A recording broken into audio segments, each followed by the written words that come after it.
اعوذ باللہ من الشیطان الرجیم بسم اللہ الرحمن الرحیم رب اشرح لی صدری ویسر لی امری واحلل عقدۃ من لسانی یفقہوا قولی اعوذ باللہ من الشیطان الرجیم بسم اللہ الرحمن الرحیم الف لام میم ذالک الکتاب لا ریب فیہ ھدی للمتقین الذین یؤمنون بالغیب وَيُقِيمُونَ الصَّلَاةَ وَمِمَّا رَزَقْنَاهُمْ يُنْفِقُونَ وَالَّذِينَ يُؤْمِنُونَ بِمَا أُنزِلَ إِلَيْكَ وَمَا أُنزِلَ مِنْ قَبْلِكَ وَبِالْآخِرَةِ هُمْ يُوقِنُونَ أُولَئِكَ عَلَى هُدًى مِنْ رَبِّهِمْ وَأُولَئِكَ هُمُ الْمُفْلِحُونَ إِنَّ الَّذِينَ كَفَرُوا سَوَاءٌ عَلَيْهِمْ أَأَنذَرْتَهُمْ أَمْ لَمْ تُنذِرْهُمْ لا يؤمنون ختم اللہ علی قلوبہم وعلی سمعہم وعلی ابصارہم غشاوۃ ولہم عذاب عظیم۔ حضرات، یہ سورہ بقرہ کا پہلا رکوع ہے جو میں نے آپ کے سامنے پڑھا ہے۔ اس کا ترجمہ بھی یہ ہے کہ یہ اللہ کی کتاب ہے، اس میں کوئی شک نہیں ہے، ہدایت ہے ان پرہیزگار لوگوں کے لیے جو غیب پر ایمان لاتے ہیں، نماز قائم کرتے ہیں، جو رزق ہم نے ان کو دیا ہے اس میں سے خرچ کرتے ہیں، جو کتاب تم پر نازل کی گئی ہے یعنی قرآن، اور جو کتابیں تم سے پہلے نازل کی گئی تھیں ان سب پر ایمان لاتے ہیں اور آخرت پر یقین رکھتے ہیں۔ ایسے لوگ اپنے رب کی طرف سے راہ راست پر ہیں اور وہی فلاح پانے والے ہیں۔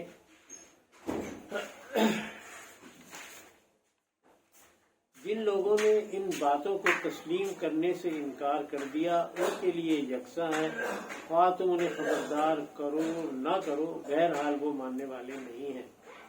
اللہ نے ان کے دلوں میں اور کانوں پر مہر لگا دی ہے اور ان کی آنکھوں پر پردہ پڑ گیا ہے، وہ سخت سزا کے مستحق۔ یہ اس کا ترجمہ ہے آپ کے سامنے جو پڑھا۔ سورہ بقرہ ایک ایسی سورہ ہے کہ جو مدینے میں نازل ہوئی۔ نبی صلی اللہ علیہ وسلم کی جو جدوجہد اور جو کوششیں تھیں کہ اللہ تعالیٰ ان کو کوئی ایسا زمین کا ٹکڑا عطا کر دے جہاں پر وہ جو دین ان پر نازل ہو رہا ہے، جو قرآن ان پر نازل ہو رہا ہے، اس قرآن کا قانون جو ہے اس کو کہیں نہ کہیں رائج کیا جا سکے اور لوگوں کو یہ بتایا جا سکے کہ اللہ کی طرف سے جو قانون ہے اس کے مطابق تمہیں زندگی گزارنی ہے۔ تو اس کے سلسلے میں آپ نے پڑھا بھی ہوگا، ماشاءاللہ آپ سب پڑھے لکھے لوگ ہیں، کہ نبی صلی اللہ علیہ وسلم نے بہت جدوجہد کی، بڑی کوششیں کی اللہ کے رسول۔ مکے میں کرتے رہے، پھر بنو ثقیف کے پاس بھی گئے، اور کیا کہتے ہیں حبشہ بھی گئے لوگ کہ کوئی ایسا راستہ نکل آئے کہ یہ جو اللہ کا قانون جو نازل ہو رہا ہے، جو اللہ کی کتاب جو نازل ہو رہی ہے، اس کے لیے معاشرے میں کوئی جگہ بن سکے تاکہ لوگوں کو یہ پتہ چل سکے کہ اللہ کا نظام ہے کیا۔ خالی نیری روحانیت یا جو اس وقت مشرکانہ انداز تھا اس سے ہٹ کر کوئی چیز لوگوں کو دیکھنے کو ملے تو پھر لوگ اپنے رب کی طرف کھنچ کر آئیں زیادہ سے زیادہ۔ آپ کو اس بات کا علم ہے اور آپ بہت بہتر جانتے ہیں کہ ہمارا جو دین ہے، ہمارا دین جو اسلام ہے، وہ کوئی مذہب نہیں ہے، کیونکہ مذہب جو ہوتا ہے وہ انسان کا بنایا ہوا قانون ہے، مین میڈ لا جس کو کہتے ہیں، انسان کا بنایا ہوا قانون ہے۔ چند چیزیں انسان اپنی خواہشات کے مطابق یا اپنے نفس کے مطابق یا معاشرے کے دباؤ کے تحت کچھ چیزوں کو عبادت تصور کر لیتا ہے اور کچھ چیزوں کو اپنے لیے لازم قرار دے لیتا ہے اور بس سمجھتا ہے کہ یہی ایک میرے لیے سب سے بہترین اور سب سے اچھا راستہ ہے، مگر ایسا ہے نہیں۔ دیکھیں، جو جتنے بھی کفر کے راستے تھے پہلے، اس نظام نے کبھی بھی مسلمانوں کو سکون نہیں دیا، کبھی بھی۔ نبی آتے اور جب وہ چلے جاتے اس دنیا سے تو تھوڑے دنوں کے بعد انسان پھر اپنی نفس کی بندگی شروع کر دیتا تھا۔ اگر آپ حضرت آدم سے لے کر بھی اگر آپ لگائیں گے تو آپ دیکھیں گے کہ جو پہلا انسان دنیا میں بھیجا گیا جس کا نام آدم علیہ السلام ہے، اللہ رب العالمین نے بھی اس کو بھی علم دے کر بھیجا تھا۔ بغیر علم کا کانسیپٹ ہی نہیں تھا انسان کی شخصیت میں، انسان کی ذات میں، انسان کے وجود میں۔ بغیر علم کے دنیا سمجھیں اندھیر ہے۔ تو رسول اللہ صلی اللہ علیہ وسلم کو بھی جب اللہ تعالیٰ نے بھیجا تو ان کو بھی سب سے پہلے علم، اقرا بسم ربک الذی خلق، ان کو بھی علم ہی عطا کیا۔ حضرت ابراہیم ہے، حضرت اسماعیل ہے، حضرت اسحاق ہے، یعقوب ہے، جو جس کو بھی چاہیں آپ لے لیں، اللہ نے سب کی طرف یا تو کتابیں بھیجی یا صحیفے بھیجے یا کتبے دیے ان کو کہ بھائی تم اس کو پڑھو اور اس کے متعلق تمہیں اپنی زندگی گزارنی ہے۔ خاص طور سے یہ بنی اسرائیل پر تو اللہ تعالیٰ نے بہت مہربانیاں کی اور ان سے کہا کہ تم، اور آپ دیکھیں گے بڑی جزیات تک کے متعلق ان کو سمجھایا گیا اور بتایا گیا، مگر وہ بھی اتنے بے وقوف کہہ لیں یا جاہل کہہ لیں کہ وہ بھی آ کر اپنے رسول سے بحث ہی کیا کرتے تھے کہ ایسا کیسے ہو گیا، یوں کیسے ہو گیا۔ وہ واقعہ تو آپ کو پتا ہوگا جو جانور ذبح کرنے کا تھا، اب اس میں ایسے جزیات میں پڑے کہ کیسا رنگ ہونا چاہیے، کتنا بڑا ہونا چاہیے، کیوں ہونا چاہیے، کیسا ہونا چاہیے۔ تو جو ان کے دل میں، ان کے نفس میں چھپا تھا نا، اللہ تعالیٰ نے وہی ساری نشانیاں ان کو بتا دیں گے، یہ ایسا ہونا چاہیے۔ تو نہ کرہن، انہوں نے وہ کام کر تو لیا، مگر کرنے کے بعد کیا ہوا؟ کوئی حاصل نہیں۔ پھر وہی کہ بھائی زمبی جنبت نہ جنبت گل محمد، تو اسی طرح زندگی چلتی رہی۔ تو جب اسلام جو ہے، ہمارا دین جو ہے، اس کو جب اتارا گیا تو یہ کہا گیا کہ دیکھو آدم کو ساری دنیا کی چیزیں یاد ہیں، اور جب رسول صلی اللہ علیہ وسلم کو دین دیا گیا تو ان سے بھی کہا گیا کہ جو کتاب میں تمہیں دے رہا ہوں، یعنی رب کی طرف سے جو کتاب نازل ہو رہی ہے، اس کتاب میں کہیں بھی کوئی شک کی گنجائش نہیں ہے۔ ذالک الکتاب لا ریب فیہ، یعنی دنیا کی ہر کتاب میں نا ضرور کہیں نہ کہیں، بلکہ میں تو کہتا ہوں کہ جو توریت اور زبور اور انجیل جو ہے جس پہ تحریفیں کر دی گئی ہیں، وہ بھی کتاب اب اتنی مستند نہیں رہی، اور وہ بھی انسان کی رہنمائی کرنے سے قاصر ہے۔ کوئی کتاب بھی، توریت لے لیں، زبور لے لیں، انجیل، جو بھی آج بھی معاشرے میں گیتا لے لیں، اور بھی کوئی ہندو کتابیں لے لیں، کسی کی بھی کوئی کتاب لے لیں، یہ آپ دیکھیں کہ ابھی قرآن میں ہم نے اللہ سے دعا ہی مانگی ہے، سورہ فاتحہ ہی پڑھی ہے کہ ہمیں اہدنا الصراط المستقیم، کہ ہمیں سیدھا راستہ دکھا، سیدھے راستے۔ اور دیکھیں سیدھا راستہ کون سا ہے؟ کیا ہماری اپنی پسند کا راستہ ہوگا سیدھا؟ سیدھا راستہ دکھانے والا رب ہے۔ اہدنا الصراط المستقیم، ہمیں سیدھا راستہ دکھا۔ اللہ سے بندہ کہہ رہا ہے، دعا کر رہا ہے کہ اللہ ہمیں سیدھا راستہ دکھا دے جس پر تیرا عذاب نہیں نازل ہوا ہو۔ اتنی واضح گفتگو ہونے کے باوجود انسان جو ہے اللہ تعالیٰ کے بتائے ہوئے راستوں کو ایسے جھٹلاتا ہے اور ایسے ٹھکراتا ہے جیسے کہ اسے کچھ پتہ ہی نہیں ہے۔ یا جیسے اتنا ہٹ دھرم ہو گیا ہے، کوئی سمجھتا ہے کہ بس میں ہی سب کچھ ہوں۔ ہمارا دین تو ایک نظام حیات ہے، ہمارا دین تو دنیا میں حکمرانی کرنے کے لیے آیا ہے، اسلام غلامی کرنے کے لیے نہیں آیا، یا کفر کے زیر سایہ پلنے کے لیے نہیں آیا کہ نام ہوگا اسلامی جمہوریہ پاکستان اور قانون ہوگا چائنا کا، امریکہ کا اور روس کا، جو جس کا بھی آپ چاہے سمجھ لیں۔ اسلام اس لیے نہیں آیا۔ اور جو لوگ اس طرح کی باتیں کرتے ہیں، مکانہ گفتگو کرتے ہیں، وہ کوئی کمال نہیں کرتے، کیونکہ عرصے دراز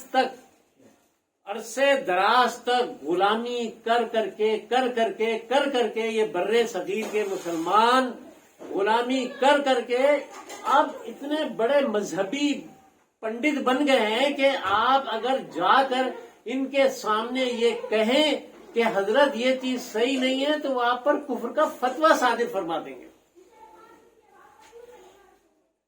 ہمیں محدود کر دیا گیا، ہمیں ایک پنجرے میں لا کر قید کر دیا گیا کہ بس میاں یہاں بیٹھو، 100 دفعہ سبحان اللہ، 1,00,000 دفعہ الحمدللہ پڑھتے رہو، آگے ایک لفظ مت بولنا کہ گلی گندی کیوں ہے اور یہ سود کیوں چل رہا ہے اور یہ شراب کھانے کیوں چل رہے ہیں۔ بس اپنے کام سے کام رکھو۔ یہ ہمارے دلوں کو بہلا دیتے ہیں، اور آپ یقین کریں، اگر آپ غور کریں گے، آپ فکر کریں گے انشاءاللہ تعالیٰ، اور آپ یقیناً پڑھتے ہوں گے قرآن، آپ غور کریں کہ کہاں کس جگہ کس طرح اللہ کی راہ میں شبخون مارا گیا، کوئی بھی نہیں سوچ سکتا۔ وہ کہتے ہیں نا، اتنی نہ کرو ہم پر عنایت، لوگ 12 عنایت سے بھی مر جاتے ہیں۔ پہلے تو غلامی تھی اس بات کی کہ آدمیوں کو قید کر لیا جاتا تھا، افریقہ سے پکڑ کے لاتے تھے، امریکنز، یورپینز لاتے تھے، ادھر سے ادھر سے دنیا جہان سے لا کے غلام بناتے تھے، ان کو مارتے تھے، پیٹتے تھے، جوتے لگاتے تھے، کیسی کیسی تکلیفیں اٹھاتے تھے، کبھی آپ پڑھ کے دیکھیں تاریخ۔ وہ ایک تھی غلامی، اور ایک یہ غلامی ہے،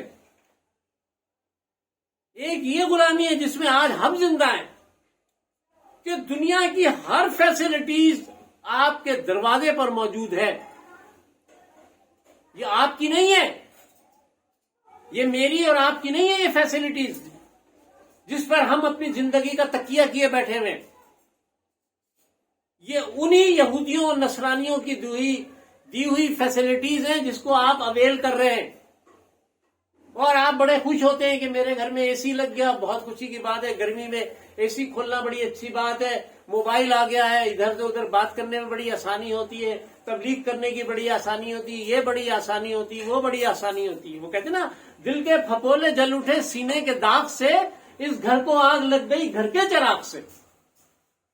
ہمارے حکمران، ہمارے رہبر، ہمارے رہنما، انہوں نے قرآن کو پس پش ڈال دیا، سوچنے اور غور کرنے کی بات نہیں، اسلام کو مذہب بنا دیا، فرقوں میں تقسیم کر دیا، فلاں فرقے والا فلاں فرقے والے کو بری نظر سے دیکھتا ہے، فلاں زبان والا فلاں آدمی کو اتنے طبقات بنا دیے ہیں کہ آپ حیران ہو۔ مسلمان ہیں، کوئی کچھ ہے، کوئی کچھ ہے، کوئی کچھ ہے، سب کلمہ پڑھتے ہیں، سب کا رخ کعبے کی طرف ہے، مگر سب کے دل جو ہے، کسی کا واشنگٹن میں اٹکا ہوا ہے، اور کسی کا کہتے ہیں چائنا میں اٹکا ہوا ہے، کسی کا کہیں اٹکا ہوا ہے۔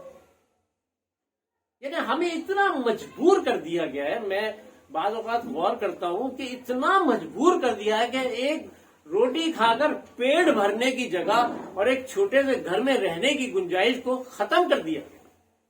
انسان کی زندگی سے اسلام کو ایسی حکمت سے کھرچ کے نکالا ہے کہ آپ اس کا تصور نہیں کر سکتے۔ آپ بتائیے کہ جس طرح ان لوگوں نے سازشیں کی، یہودیوں اور نصرانیوں نے، آپ اس کا کبھی تصور کریں، دل نہیں دکھتا، بہت دل دکھتا ہے. کیسے اسرائیلی حکومت کیسے وجود میں آئی؟ پڑھیں کبھی اس کی ہسٹری. یہ تو ہم بھی قوم والے نا، ہمیں کیا پتا قرآن کیا ہے. کہتے ہیں کہ اللہ تعالیٰ کہتا ہے یہ اللہ کی کتاب ہے.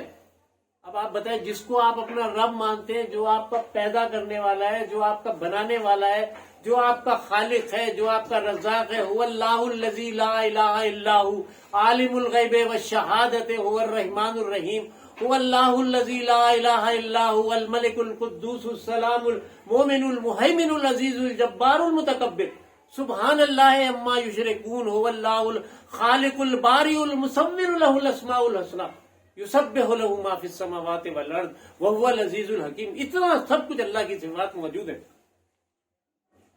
اس میں بتائیں کون سی ایسی صفت ہے اللہ تعالیٰ کی جو آپ کو فائدہ نہیں پہنچا سکتی؟ اللہ دے رہا ہے نا، اللہ کی کائنات ہے نا. اللہ پہ ہمارا بھروسہ اللہ پہ ہے کب بھائی؟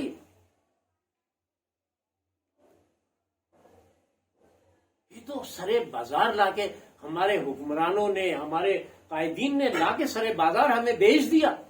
جس طرح کشمیر کے لوگوں کو بیچ کر وہ چلا گیا تھا وہاں کا راجہ، ایسے ہم بک گئے پوری دنیا میں.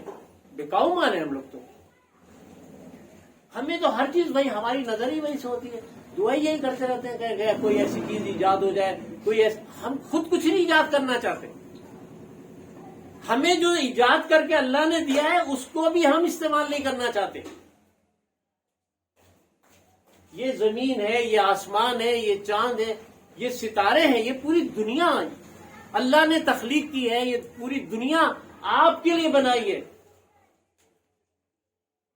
یہ زمین و آسمان ہمارے لیے ہے بھائی، ہم اس کے لیے نہیں ہیں. یہ کتاب اللہ کی، اس میں کوئی شک نہیں ہے بھائی کوئی. اور یہ ہے کس طرح کی کتاب؟ اب آپ اس کو اگر پڑھیں تو آپ کو زندگی کے ہر پہلو کے متعلق آپ کو اس میں یہ خبر ملے گی کہ آپ کو اس پہلو کو اس طرح گزارنا ہے. شادی، بیاہ، زندگی، موت، جو بھی کچھ تجارت، یہ وہ جتنی بھی چیزیں سب اس قرآن کے مطابق گزارنی ہے. اور ہم نہیں چاہتے کہ اس کے مطابق گزاریں. اس کی وجہ یہ ہے کہ ہم نے اللہ رب العالمین کو پس پشت ڈال دیا ہے، نعوذ باللہ.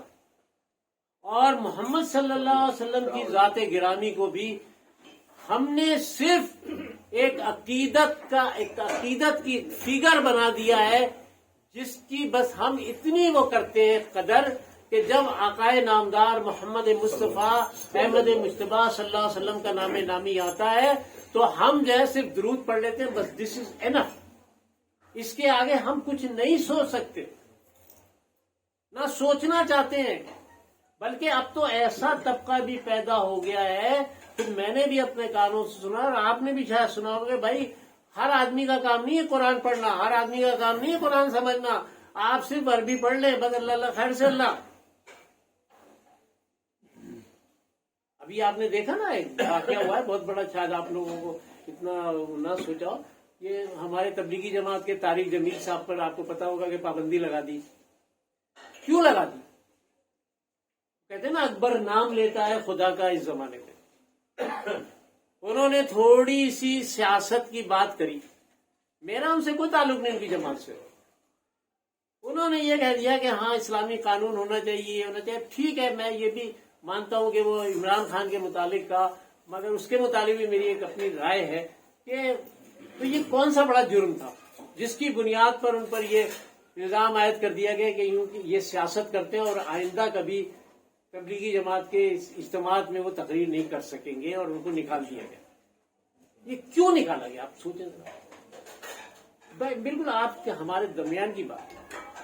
صرف اس وجہ سے کہ مسلمانوں کے دماغ میں یہ گھسا دیا گیا ہے، اچھی طرح سے کوٹ کوٹ کے ڈال دیا گیا ہے کہ بیٹا سیاست کرنا تمہارا کام نہیں ہے، تمہارا کام ہے ملا گیری.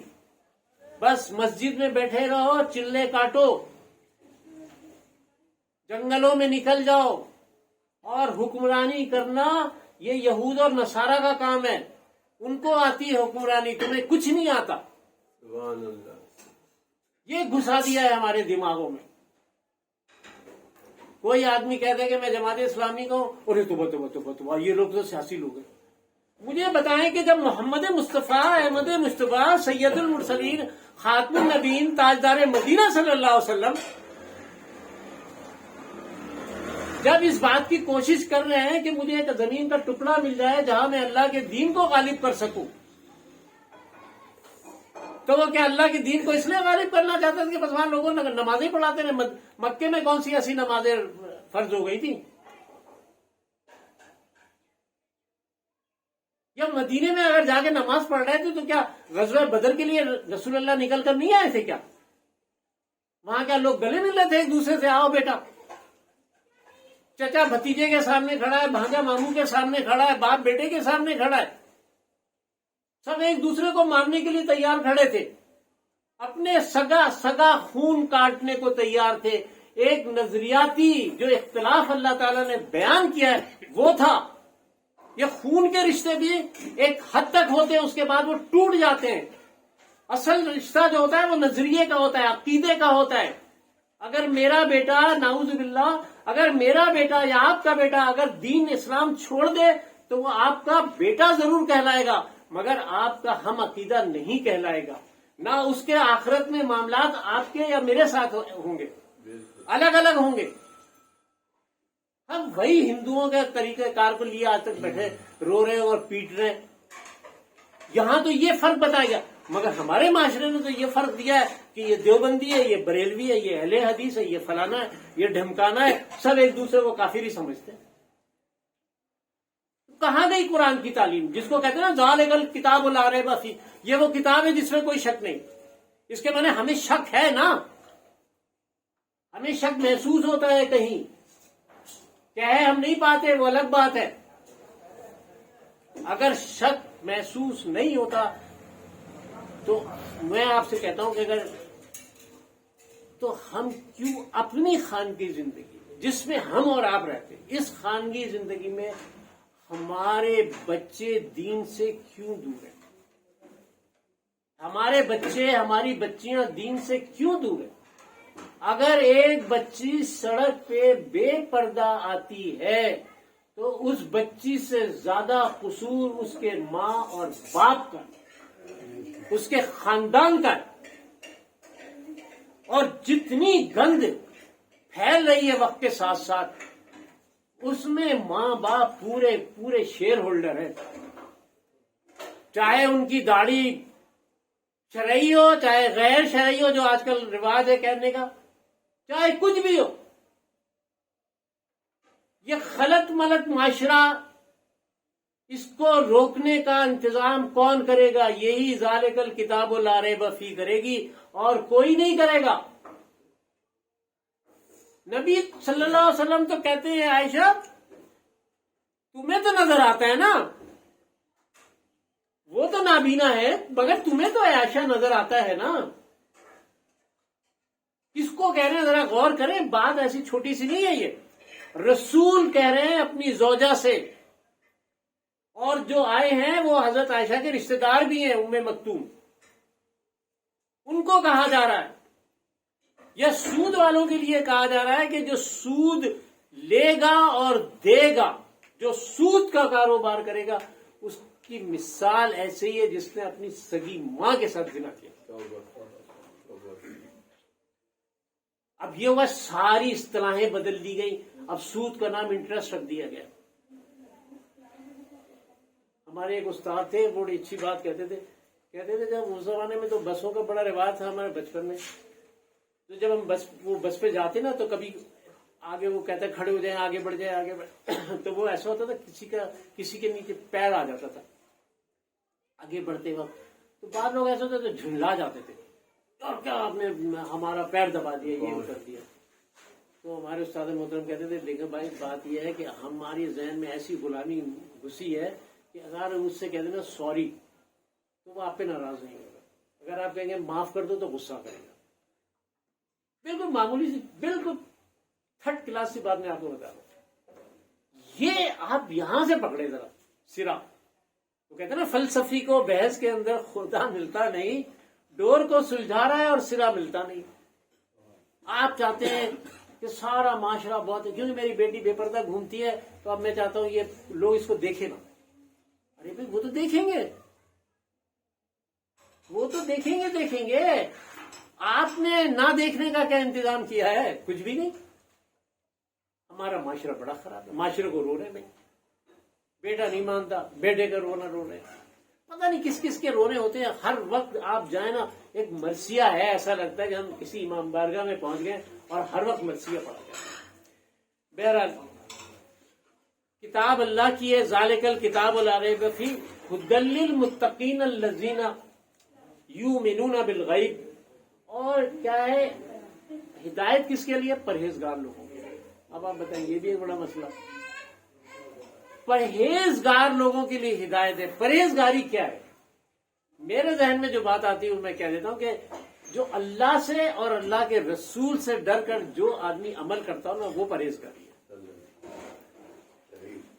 یہ پرہیزگاری نہیں ہے کہ آپ نے بڑا ایک سر پہ ٹوپی رکھ لی ہے، ایک لمبا سا کرتا پہن لیا ہے، بڑی شان، تیرا دل ہے صنم آشنا، تجھے کیا ملے گا نماز میں والی بات ہو جاتی ہے. پرہیزگاری یہ ہے کہ انسان کے اندر خوف خدا ہو، للہیت ہو، اللہ کے رسول کی محبت ہو، آخرت کا خوف ہو. جب اس میں پرہیزگاری پیدا ہوگی، جب وہ لینے دینے میں بھی کوئی ڈنڈی نہیں مارے گا اور آپ سے تعلقات میں بھی کوئی ڈنڈی نہیں مارے گا. ھدی للمتقین الذین، متقی لوگوں کے لیے ہدایت ہے، ہر آدمی کے لیے ہدایت نہیں ہے. یہ قرآن جو ہے نا، یہ ایسے نہیں اترا ہے کہ چل بھائی جو ہدایت لینا چاہے گا، جس کے دل میں رغبت ہوگی، جو چاہے گا کہ میں اللہ کو اپنا رب مانوں اور اللہ کے رسول کی تعلیمات پر عمل کروں، اس کے لیے ہدایت ہے. ھدی للمتقین الذین. کیسے لوگ ہوتے تھے؟ کبھی سوچا آپ نے؟ کبھی غور کریں آپ. یقیناً آپ نے سوچا بھی ہوگا اور آپ نے پڑھا بھی ہوگا. یہ تو گفتگو کرنے کا انداز ہے جو اس طرح میں بات کرتا ہوں. آپ سوچیں کیسے لوگ ایسے متقی اور پرہیزگار. کیا حضرت ابو بکر صدیق رضی اللہ تعالی عنہ سے بھی بڑا کوئی متقی پیدا ہوا ہے؟ یا حضرت عمر سے،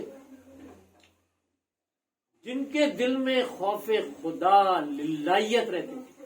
حضرت عثمان غنی، مجھے ان کا ایک واقعہ یاد آتا ہے، اکثر میں اس کو کوٹ بھی کرتا تھا کہ ایک دفعہ ایک صاحب نبی صلی اللہ علیہ وسلم کے پاس آئے، کہنے لگے اللہ کے رسول میں بہت غریب ہوں، میری مدد کروا دیجیے. انہوں نے کہا ہاں تمہاری مدد کروا دوں گا. تو انہوں نے ان صاحب کو نا، صحابی کو، حضرت عثمان کے گھر بھیج دیا، جاؤ تم عثمان کے گھر چلے جاؤ. وہ عثمان کے گھر گئے، ابھی پہنچے تھے، دروازے پہ کھڑے تو پتہ چلا حضرت عثمان اپنی بیگم کو ڈانٹ رہے کہ تم ساری رات روشنی کرتی رہی ہے، تم نے دیا نہیں بجھایا، چراغ نہیں بند کیا.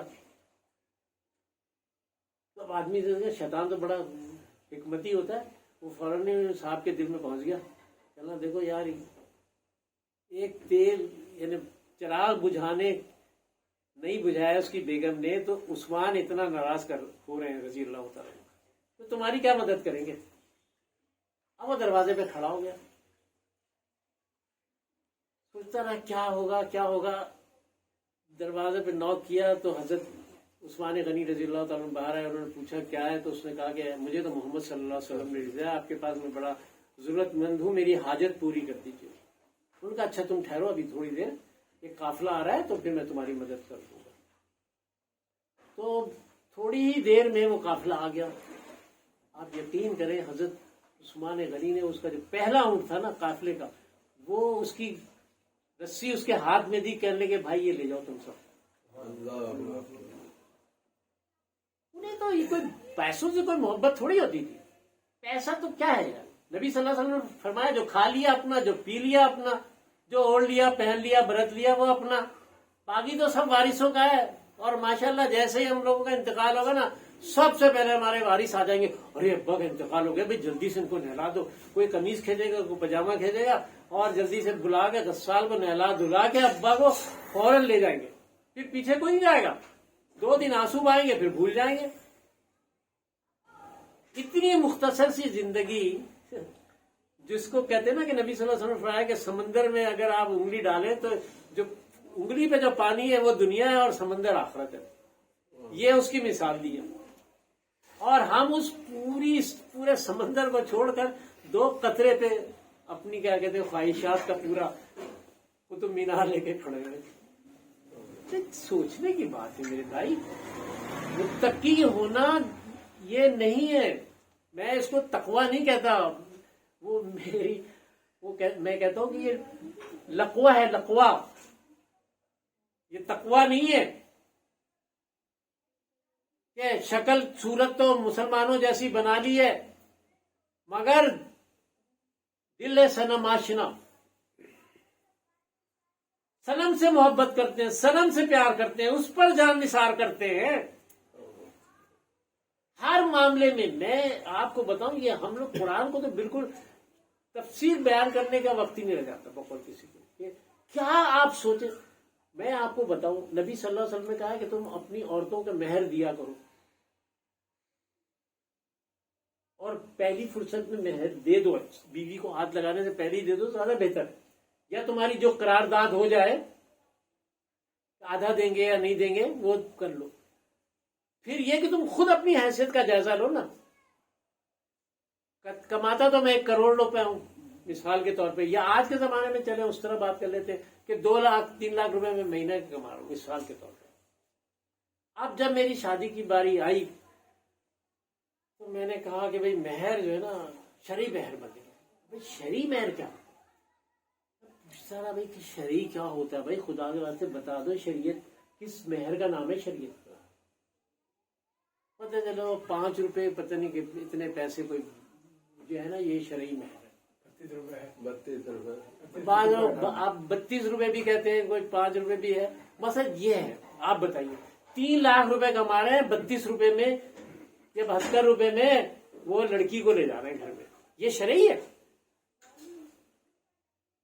یہ تو سخت ظلم ہے, گناہ ہے, کبیرہ ہے. میں تو کہتا ہوں اوقات ہے دینے کی اور نہیں دے رہا ہے تو نعوذ باللہ کیا کر رہا ہے وہ پھر اپنی زندگی کے ساتھ تماشا کر رہا ہے. اللہ اور اللہ کے رسول کی سنت کا مذاق اڑا رہا ہے لوگ. اور ہم کہتے ہیں نہیں جانے دو جانے دو جانے دو جانے دو. کیونکہ لڑکی والے تو بیچارے ایسے معصوم ہوتے ہیں نا, غریب کیا کرے. یہاں تو ہمارے بعض علاقوں میں تو ایسا ہے کہ قرآن مہر میں قرآن دے دیتے ہیں, حالانکہ دینے کہ ابا کی جائیداد ہے جو قرآن اٹھا کے دے دیا. یہ ہمارے اپنے. تھوڑے دنوں پہلے میری نظر سے گزری ایسی کتابیں دیکھ رہا تھا تو اس میں بحث آئی کہ جناب 25 سال کی عمر یا پتہ نہیں ایسی کچھ عمر بتا رہے تھے, کچھ ایسی اتنی بڑی عمر میں کہنے لگے یہ بلوغت کی عمر ہوتی ہے اور شناختی کارڈ جو ہے نا وہ 18 سال کی عمر میں بننا چاہیے, اور شادی جو ہے لڑکی کی جو ہے نا وہ بچپن میں نہیں ہونی چاہیے اور اس سے بڑی خرابیاں ہوتی ہیں, اس سے بہت مسائل ہوتے ہیں. بالکل میں یہ ساری باتیں مانتا ہوں کہ شادی جدی آدمی کی لڑکے کی جائے کہ اس میں تھوڑی سی سمجھ بوجھ آ جائے. یہ بات تو کسی حد تک میں صحیح سمجھتا ہوں. مگر آپ یہ دیکھیں کہ اگر آپ حدیث پڑھیں اور فقہ پڑھیں تو آپ کو پتہ چلے گا کہ 9 سال کی جو بچی ہوتی ہے جب وہ بالغوں میں شمار ہوتی ہے, کیونکہ اس کو اس بات کا سنس بھی ہو جاتا ہے اور اس کی خواتین کے جو آثار ہوتے ہیں اس میں نمایاں ہو جاتے ہیں 9 سے 10 سال کی عمر میں. اسی طرح لڑکا جو ہے 10 سے 12 سال کے درمیان ہوتا ہے, اس میں بھی یہ اس کو بھی غسل کی ضرورت اور حاجت ہو جاتی ہے. یہ تو بلوغت کی عمر ہے جو ہم فقہ میں پڑھیں. مگر ہمارے معاشرے میں کیا ہے, وہ تو ابھی 19 ہی ہے, بڑا ہمارا بیٹا بڑا منا سا ہے, 25-30 سال کا بیٹا منا سا بیٹا ہوتا ہے, 19 ہی بیٹی ہوتی ہے, ابھی عمر ہی کیا ہے ان کی. کہتے ہیں نا ایک خواہش روزی رہتی ہے ایک خواہش روتی رہتی ہے، میرے اندر بارش ہوتی رہتی ہے. ان کے نوجوان بچوں کے دل جو ہے نا تڑپتے رہتے ہیں اندر کے طرف. ایک ہندوانی معاشرے میں رہ کر، ایک ہندوؤں کے معاشرے میں رہ کر، انگریزوں کے معاشرے میں رہ کر ہم نے اپنی زندگی میں بہت سارے اڈاپٹیشن کری ہیں، اور جو چیزیں گھیر گھیر کر ہم لائے اس نے ہمیں تباہ و برباد کر دیا. نہ تقوی کا پتہ، نہ متقی کا پتہ. اور آگے دیکھ لیں، الذین یؤمنون بالغیب ویقیمون الصلاۃ ومما رزقناہم ینفقون، کہ وہ غیب پر ایمان لاتے ہیں اور نماز قائم کرتے ہیں اور اللہ کی راہ میں خرچ کرتے ہیں. غیب پر کہاں ہمارا ایمان ہے؟ غور کر لیں آپ. میں تو بالکل عام سی بات کر رہا ہوں آج، پتہ نہیں کچھ موڈ ایسے ہی بن گیا کہ آپ یہ بتائیں، ہمیں کیا پتا جنت کیا ہے، ہمیں کیا پتا دوزخ کیا ہے. نہ ہم کبھی سوچنے کی جو چیز ہمارے حواس سے باہر ہے وہی تو غیب ہے نا بھائی.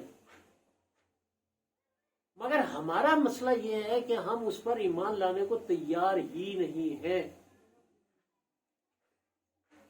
وہی کیا ہے، فرشتے کیا ہیں، کچھ ہمیں نہیں پتا. اور غیب جو ہے نا یہی اصل محبت ہوتی ہے. میں آپ کو بتاتا ہوں، جب انسان کسی سے محبت کرتا ہے، کسی سے پیار کرتا ہے، انس ہوتا ہے، تو وہ اس کو بہت ساری باتیں بتا رہا ہوتا ہے کہ میں تم کو اتنا چاہتا ہوں، میں تم پہ اپنی جان فدا کر دوں گا، میں یہ کر دوں گا، میں وہ کر دوں گا. تو اس میں وہ جو کہہ رہا ہوتا ہے نا، تو اس کا محبوب جو ہے نا اس کی بات پر یقین کر رہا ہوتا ہے کہ یہ تارے بھی توڑ کے لا دے گا اور چاند بھی میرے لیے لا دے گا اور میری زندگی بڑی پرتعیش گزرے گی. ایک آدمی پر، ایک انسان پہ تو بھروسہ کر رہا ہے، مگر اللہ پہ بھروسہ نہیں کر رہا. اللہ کہتا ہے کہ تم یہاں اگر گناہ کرو گے تو اس کی سزا تم کو یہاں بھی ملے گی اور وہاں بھی ملے گی.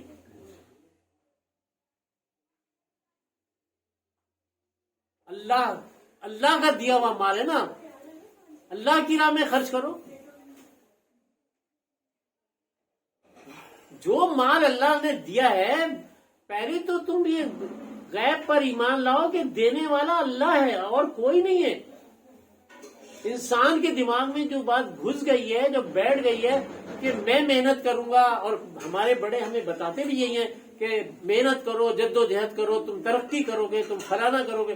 بہت سارے لڑکے تو میں نے دیکھا MBA اور BBA اور پتہ نہیں کیا کیا کچھ کر کر کے مارے بیچارے غریب پھر رہے ہوتے ہیں، ان کو تو نہ کچھ ملتا ہی نہیں ہے. مگر اللہ کی راہ میں جو آدمی محنت کرے گا تو اللہ کی راہ میں کی ہوئی محنت کبھی ضائع نہیں جائے گی، کبھی رائے گا نہیں جائے گی. ہمیں اللہ کی راہ میں محنت کرنے کا کوئی اتنا انس نہیں ہے، اللہ کی راہ میں سوچنے کا بھی انس نہیں ہے. ہماری عبادتیں بھی ایسے ہی ہیں، بس ہم وہ سجدہ کر لیتے ہیں، بس وہ ایک سجدہ جسے تو گرا سمجھتا ہے والی بات ہے نا. کیا ہمارا سجدہ بھی ایسے ہی ہے کہ ہم جب سجدہ کر رہے ہیں تو بس ہم نے یہ زمین پہ سجدہ کر لیا ہے، بس بہت ہے، اللہ اللہ خیر صلی اللہ. اللہ رب کی ربوبیت کے آگے اپنے کو سرنڈر کرنا، اپنے کو پیش کر دینا اس کے قدموں میں، یعنی یہ سب سے میں کہتا ہوں بلند ترین درجہ ہے کہ انسان اللہ کے لیے سجدہ کرے اور بس اسی کو سجدہ جائز ہے اور کسی کو نہیں. غیب پر ایمان ہوگا جبھی تو نا، اور غیب پر ایمان ہوگا تو دل میں تسلی ہوگی، انسان مضبوط ہوگا، اس کے اعصاب مضبوط ہوں گے، اس کو توقع نہیں بلکہ حق الیقین اور عین الیقین ہوگا کہ میں جو دنیا میں اللہ کے دین کے لیے جد و جہد کر رہا ہوں، اس کے نتیجے میں اللہ تعالیٰ ضرور کیا کہتے ہیں میری دستگیری کرے گا، اس دنیا میں بھی اور وہاں پہ بھی میرے معاملات اچھے رہیں گے. اور نماز قائم کرو. جو نماز تو دیکھیں نا، وہ ہر ایک نقطہ جو ہے اتنا پھیلا ہوا ہے کہ نماز پڑھنے کے لیے تو ہے بھی نہیں. میں آپ کو بتاؤں، واقیم الصلاۃ وآتوا الزکاۃ، نماز قائم کرنے کے لیے ایک پورا نماز کا ایک پورا سسٹم ہے، ایک طریقہ کار ہے جس میں گھر کے والدین سے لے کر حکومت تک کی اس میں ذمہ داری ہے کہ نماز کو قائم کروایا جائے. اور نماز متقی اور پرہیزگار انسان کو بناتی ہے اگر انسان اللہ کے خوف سے اور للہیت سے اس بات کو قبول کرے. ورنہ تو نماز پڑھ لیں نا، آپ جا کے دیکھ لیں، نماز بھی پڑھتے ہیں، جھوٹ بھی بولتے ہیں، نماز بھی پڑھتے ہیں، گالی بھی بکتے ہیں، نماز پڑھتے ہیں، دھوکہ بھی دیتے ہیں.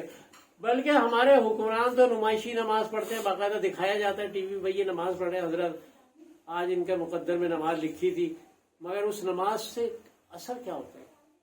جس مولوی کے پیچھے ہم نماز پڑھ رہے تھے نا، اس کی کتنی بڑی ذمہ داری ہے. اگر اس کے معاملات زندگی خراب ہیں تو وہ تو سب پیچھے والوں کا بھی معاملہ خراب کر رہا ہے. کہتے ہیں جناب وہ ہم پیسے نہیں دیتے، ہم تو ہمیں ہدیہ کر دیا کریں ہدیہ. میں نے ایک دن ایک مولوی صاحب سے کہا، مولوی صاحب آپ نہیں بیٹھ کے بحث کر رہے ہیں کہ اتنے نہیں، اتنا گزارا نہیں ہوگا، اتنا گزارا نہیں ہوگا، تو آپ نے تو طے کر رہے ہیں نا کہ آپ کو کہتے ہیں تنخواہ ملنی چاہیے، نام اس کا آپ نے ہدیہ رکھا ہوا ہے. یہ چھوٹی چھوٹی باتیں ہیں میرے بھائیوں، اس پہ آپ غور کریں. اور جو اللہ نے آپ کو رزق دیا نا، آپ یقین کریں اس کا آپ اللہ کی راہ میں خرچ کریں. کوئی مت ڈرے. یعنی میں یہ کہتے ہوئے اچھا نہیں لگتا کہ میرا خود ذاتی تجربہ ہے کہ کوئی فرق ہی نہیں پڑتا. اللہ کی راہ میں آپ دے دیں، اللہ سے برکت مانگے نا، کثرت نہ مانگے. اللہ سے کہیں اللہ برکت دے دے، اللہ تعالیٰ آپ کو برکت دے گا انشاءاللہ. وآخر دعوانا ان الحمد للہ. اللہ جزاک اللہ.